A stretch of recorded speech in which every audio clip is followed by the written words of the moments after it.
Chapter 7.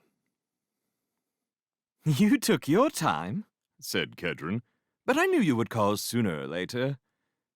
This confidence annoyed Alvin. He did not like to think that his behavior could be predicted so accurately. He wondered if the jester had watched all his fruitless searching and knew exactly what he had been doing.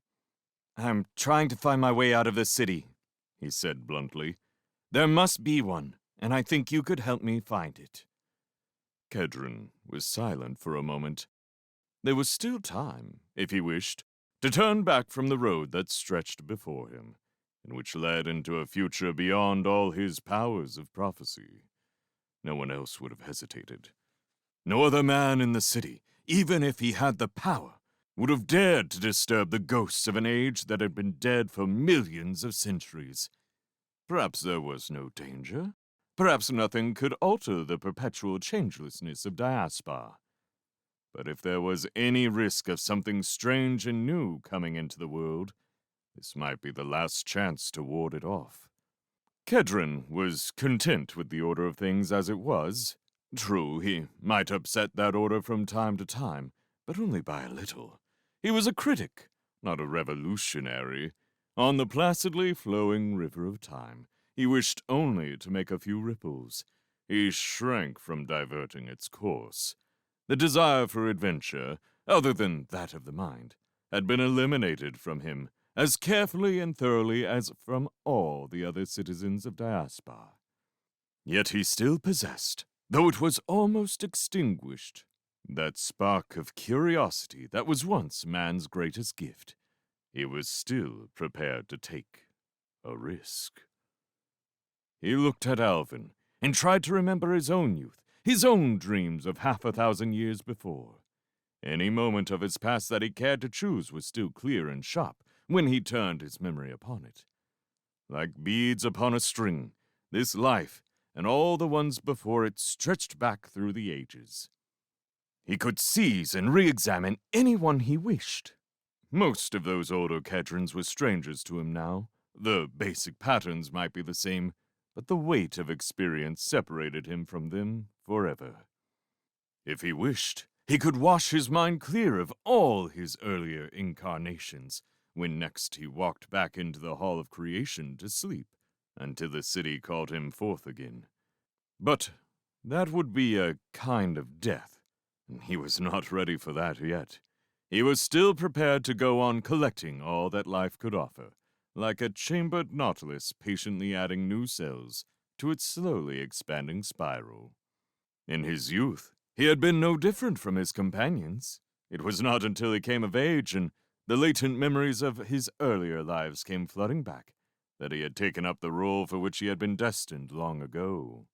Sometimes he felt resentment that the intelligences which had contrived Diaspar with such infinite skill could even now, after all these ages, make him move like a puppet across their stage. Here, perhaps, was a chance of obtaining a long-delayed revenge. A new actor had appeared, who might ring down the curtain for the last time on a play that had already seen far too many acts. Sympathy, for one whose loneliness must be even greater than his own, an ennui produced by ages of repetition, and an impish sense of fun. These were the discordant factors that prompted Khedron to act. "I may be able to help you," he told Alvin. "or I may not. I don't wish to raise any false hopes. Meet me in half an hour at the intersection of Radius 3 and Ring 2. If I cannot do anything else, at least I can promise you an interesting journey." Alvin was at the rendezvous 10 minutes ahead of time, though it was on the other side of the city. He waited impatiently as the moving waves swept eternally past him, bearing the placid and contented people of the city about their unimportant business. At last, he saw the tall figure of Khedron appear in the distance, and a moment later, he was for the first time in the physical presence of the jester. When they touched palms in the ancient greeting, Khedron was real enough. The jester sat down on one of the marble balustrades and regarded Alvin with a curious intentness. "I wonder," he said, If you know what you are asking, and I wonder what you would do if you obtained it, do you really imagine that you could leave this city, even if you found a way? I am sure of it, Alvin said. Replied Alvin bravely enough, though Khedron could sense the uncertainty in his voice. Then let me tell you something which you may not know. You see those towers there? Khedron pointed to the twin peaks of Power Central and Council Hall, staring at each other across a canyon a mile deep. Suppose I were to lay a perfectly firm plank between those two towers, a plank only 6 inches wide. Could you walk across it? Alvin hesitated. I don't know, He answered. I wouldn't like to try. I'm quite sure you never could do it. You'd get giddy and fall off before you'd gone a dozen paces. Yet, if that same plank was supported just clear of the ground, you'd be able to walk along it without difficulty. And what does that prove? A simple point I'm trying to make. In the 2 experiments I've described, the plank would be exactly the same in both cases. One of those wheeled robots you sometimes meet could cross it just as easily if it was bridging those towers as if it was laid along the ground. We couldn't, because we have a fear of heights. It may be irrational, but it's too powerful to be ignored. It is built into us. We are born with it. In the same way, we have a fear of space. Show any man in Diaspar a road out of the city, a road that might be just like this road in front of us now, and he could not go far along it. He would have to turn back, as you would turn back if you started across a plank between those towers. But why? Asked Alvin. There must have been a time. I know, said Khedron. Men once went out over the whole world and to the stars themselves. Something changed them and gave them this fear with which they are now born. You alone imagine that you do not possess it. Well, we shall see. I'm taking you to Council Hall. The hall was one of the largest buildings in the city, and was almost entirely given over to the machines that were the real administrators of Diaspar. Not far from its summit was the chamber where the council met on those infrequent occasions when it had any business to discuss. The wide entrance swallowed them up, and Khedron strode forward into the golden gloom. Alvin had never entered Council Hall before. There was no rule against it. There were few rules against anything in Diaspar. But like everyone else, he had a certain half-religious awe of the place. In a world that had no gods, Council Hall was the nearest thing to a temple. Khedron never hesitated as he led Alvin along corridors and down ramps that were obviously made for wheeled machines, not human traffic. Some of these ramps zigzagged down into the depths at such steep angles that it would have been impossible to keep a footing on them, had not gravity been twisted to compensate for the slope. They came at last to a closed door, which slid silently open as they approached, then barred their retreat. Ahead was another door, which did not open as they came up to it. Khedron made no move to touch the door, but stood motionless in front of it. After a short pause, a quiet voice said, "Please state your names." I am Khedron, the jester. My companion is Alvin. And your business? Sheer curiosity. Rather to Alvin's surprise, the door opened at once. In his experience, if one gave facetious replies to machines, it always led to confusion, and one had to go back to the beginning. The machine that had interrogated Khedron must have been a very sophisticated one, far up in the hierarchy of the central computer. They met no more barriers, but Alvin suspected that they had passed many tests of which he had no knowledge. A short corridor brought them out abruptly into a huge circular chamber with a sunken floor, and set in that floor was something so astonishing that for a moment Alvin was overwhelmed with wonder. He was looking down upon the entire city of Diaspar, spread out before him with its tallest buildings barely reaching to his shoulder. Spread out before him with its tallest buildings barely reaching to his shoulder. He spent so long picking out familiar places and observing unexpected vistas, that it was some time before he paid any notice to the rest of the chamber. Its walls were covered with a microscopically detailed pattern of black and white squares. The pattern itself was completely irregular, and when he moved his eyes quickly, he got the impression that it was flickering swiftly, though it never changed. At frequent intervals around the chamber were manually controlled machines of some type, each complete with a vision screen and a seat for the operator. Khedron let Alvin look his fill. Then he pointed to the diminutive city and said, Do you know what that is? Alvin was tempted to answer, "A model, I suppose." But that answer was so obvious that he was sure it must be wrong. So he shook his head and waited for Khedron to answer his own question. You remember, said the jester, that I once told you how the city was maintained, how the memory banks hold its patterns frozen forever. Those banks are all around us, with all their immeasurable store of information, completely defining the city as it is today. Every atom of diaspora is somehow keyed, by forces we have forgotten, to the matrices buried in these walls. He waved toward the perfect, infinitely detailed simulacrum of diaspora that lay below them. That is no model. It does not really exist.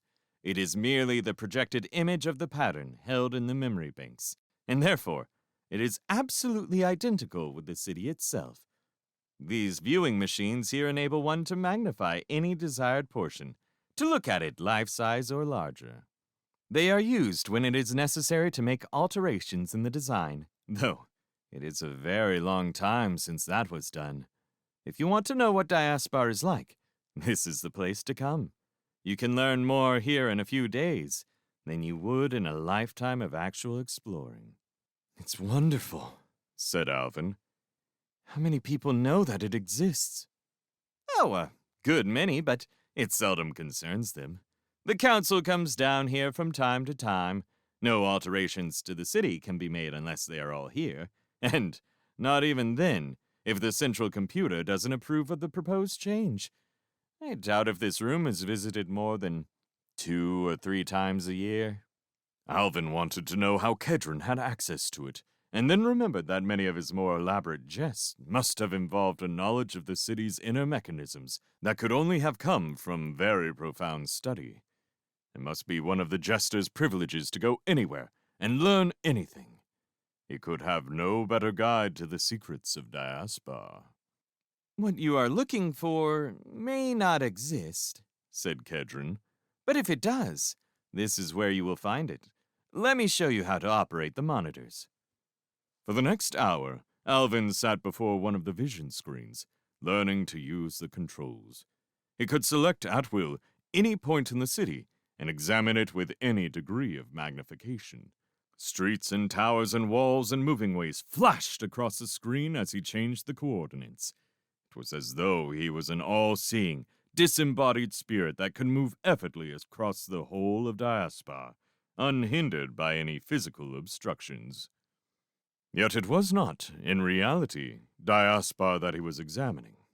He was moving through the memory cells, looking at the dream image of the city, the dream that had the power to hold the real diaspora untouched by time for 1 billion years. He could see only that part of the city which was permanent. The people who walked its streets were no part of this frozen image. For his purpose, that did not matter. His concern now was purely with the creation of stone and metal in which he was imprisoned, and not those who shared, however willingly, his confinement. He searched for and presently found the Tower of Loran, and moved swiftly through the corridors and passageways which he had already explored in reality. As the image of the stone grill expanded before his eyes, he could almost feel the cold wind that had blown ceaselessly through it for perhaps half the entire history of mankind, and that was blowing now. He came up to the grill, looked out, and saw nothing. For a moment, the shock was so great that he almost doubted his own memory. Had his vision of the desert been nothing more than a dream? Then he remembered the truth. The desert was no part of Diaspar, and therefore no image of it existed in the phantom world he was exploring. Anything might lie beyond that grill in reality. This monitor screen could never show it. Yet it could show him something that no living man had ever seen. Alvin advanced his viewpoint through the grill, out into the nothingness beyond the city. He turned the control which altered the direction of vision, so that he looked backward along the way that he had come.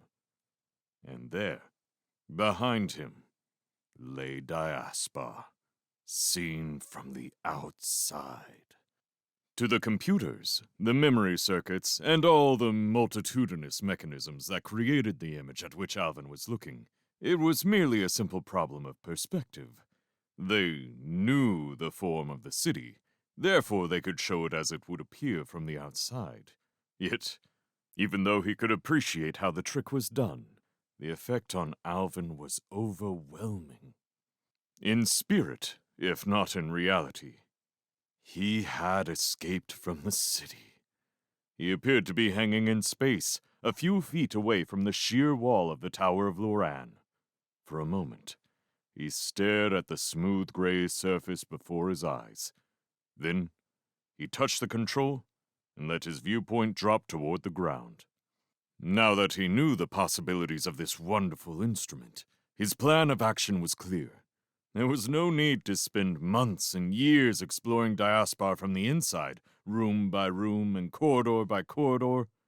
From this new vantage point, he could wing his way along the outside of the city, and could see at once any openings that might lead to the desert and the world beyond. The sense of victory, of achievement, made him feel lightheaded and anxious to share his joy. He turned to Khedron, wishing to thank the jester for having made this possible. But Khedron was gone, and it took only a moment's thought to realize why. Alvin was perhaps the only man in Diaspar that could look unaffected upon the images that were now drifting across the screen. Khedron could help him in his search, but even the jester shared the strange terror of the universe which had pinned mankind for so long inside its little world. He had left Alvin to continue his quest alone. The sense of loneliness, which for a little while had lifted from Alvin's soul, pressed down upon him once more. But this was no time for melancholy. There was too much to do. He turned back to the monitor screen, set the image of the city wall drifting slowly across it, and began his search. Diaspar saw little of Alvin for the next few weeks, though only a few people noticed his absence. Jesserac, when he discovered that his erstwhile pupil was spending all his time at Council Hall instead of prowling around the frontier of the city, felt slightly relieved, imagining that Alvin could come to no trouble there. Arestin and Etanya called his room once or twice, found that he was out, and thought nothing of it. Alystra was a little more persistent. For her own peace of mind, it was a pity that she had become infatuated with Alvin, when there were so many more suitable choices. Alystra had never had any difficulty in finding partners, but by comparison with Alvin, all the other men she knew were non-entities, cast from the same featureless mold. She would not lose him without a struggle. His aloofness and his indifference set a challenge which she could not resist. Yet, perhaps her motives were not entirely selfish, and were maternal rather than sexual. Though birth had been forgotten, the feminine instincts of protection and sympathy still remained. Alvin might appear to be stubborn and self-reliant, and determined to have his own way, yet Alystra could sense his inner loneliness. When she found that Alvin had disappeared, she promptly asked Jesserac what had happened to him. Jesserac, with only a momentary hesitation, told her. If Alvin did not want company, the answer was in his own hands. His tutor neither approved nor disapproved of this relationship. On the whole, he rather liked Alystra, and hoped that her influence would help Alvin to adjust himself to life in Diaspar. The fact that Alvin was spending his time at Council Hall could only mean that he was engaged on some research project, and this knowledge at least served to quell any suspicions Alystra might have concerning possible rivals. But though her jealousy was not aroused, her curiosity was. She sometimes reproached herself for abandoning Alvin in the Tower of Loran, though she knew that if the circumstances were repeated, she would do exactly the same thing again. There was no way of understanding Alvin's mind, she told herself, unless she could discover what he was trying to do. She walked purposefully into the main hall, impressed but not overawed by the hush that fell as soon as she passed through the entrance. The information machines were ranged side by side against the far wall, and she chose one at random. As soon as the recognition signal lighted up, she said, I'm looking for Alvin.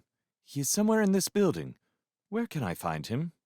Even after a lifetime, one never grew wholly accustomed to the complete absence of time lag when an information machine replied to an ordinary question. There were people who knew, or claimed to know, how it was done, and talked learnedly of access time and storage space. But that made the final result none the less marvelous. Any question of a purely factual nature within the city's truly enormous range of available information could be answered immediately. Only if complex calculations were involved before a reply could be given would there be any appreciable delay. He is with the monitors, came the reply. It was not very helpful, since the name conveyed nothing to Alystra. No machine ever volunteered more information than it was asked for, and learning to frame questions properly was an art which often took a long time to acquire. How do I reach him? Asked Alystra. She would find what the monitors were when she got to them. I cannot tell you, unless you have the permission of the Council. This was a most unexpected, even a disconcerting development. There were very few places in Diaspar that could not be visited by anyone who pleased. Alystra was quite certain that Alvin had not obtained council permission, and thus could only mean that a higher authority was helping him. The council ruled Diaspar, but the council itself could be overridden by a superior power, the all but infinite intellect of the central computer. It was difficult not to think of the central computer as a living entity, localized in a single spot, though, actually, it was a sum total of all the machines in Diaspar. Even if it was not alive in the biological sense, it certainly possessed at least as much awareness and self-consciousness as a human being. It must know what Alvin was doing, and, therefore, it must approve. Otherwise it would have stopped him or referred him to the council, as the information machine had done to Alystra. There was no point in staying here. Alystra knew that any attempt to find Alvin, even if she knew exactly where he was in this enormous building, would be doomed to failure. Doors would fail to open, slideways would reverse when she stood on them, carrying her backward instead of forward. Elevator fields would be mysteriously inert, refusing to lift her from one floor to another. If she persisted, she would be gently conveyed out into the street by a polite but firm robot, or else shuttled round and round Council Hall until she grew fed up and left under her own volition. She was in a bad temper as she walked out into the street. She was also more than a little puzzled, and for the first time felt that there was some mystery here which made her personal desires and interests seem very trivial indeed. That did not mean that they would be any less important to her. She had no idea what she was going to do next, but she was sure of one thing. Alvin was not the only person in Diaspar who could be stubborn and persistent.